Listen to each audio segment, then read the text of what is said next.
Aujourd'hui, je voulais vous parler et vous montrer une activité qui fait presque partie de mon quotidien. En fonction de période. Et pour des raisons, je sais même pas comment dire ça, mais pour des récentes polémiques et surtout pour des raisons institutionnelles, je ne peux pas vous parler, je ne peux pas vous montrer.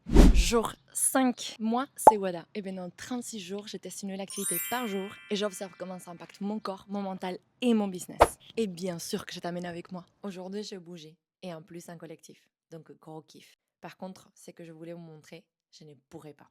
Ce matin, quand j'ai appris ça et que j'ai dû réfléchir à comment amener autrement mon discours aujourd'hui, ça m'a frustrée, j'étais vraiment énervée. Oui, j'étais frustrée de ne pas pouvoir vous le montrer. Mais à ce moment-là, gros déclic. Plutôt que rester bloqué là-dessus, pourquoi ne pas transformer ces émotions-là en moteur et utiliser cette frustration comme énergie pour bouger? Mais attendez, pause. On dit souvent que quand on est énervé, on va s'entraîner et on performe mieux. Mais est-ce que c'est vrai ça? Je voulais jouer à la forte, ça fait mal. Observons ce qui se passe vraiment. Quand on vit de la colère ou une frustration, le cerveau active d'abord des circuits d'alerte, notamment l'amygdale qui gère la détection de la menace et de la réponse émotionnelle qui s'active très très très fort. Le cerveau comprend qu'il y a une tension, un stress ou un obstacle.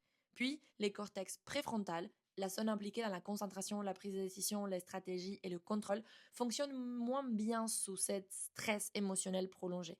Donc, parfois, plus de tension ne veut pas dire plus de performance. Mais c'est là où le mouvement en vrai devient puissant. On a fait quoi, 3? On a fait 3 tours. Il nous reste encore 3 avant de passer à la suite. Parce que il sert à réguler cette charge. Bouger, respirer, courir, marcher, s'entraîner. Ça peut aider le corps à utiliser cette énergie au lieu de la laisser tourner en boucle dans le mental. Et franchement, c'est ce qu'il s'est passé.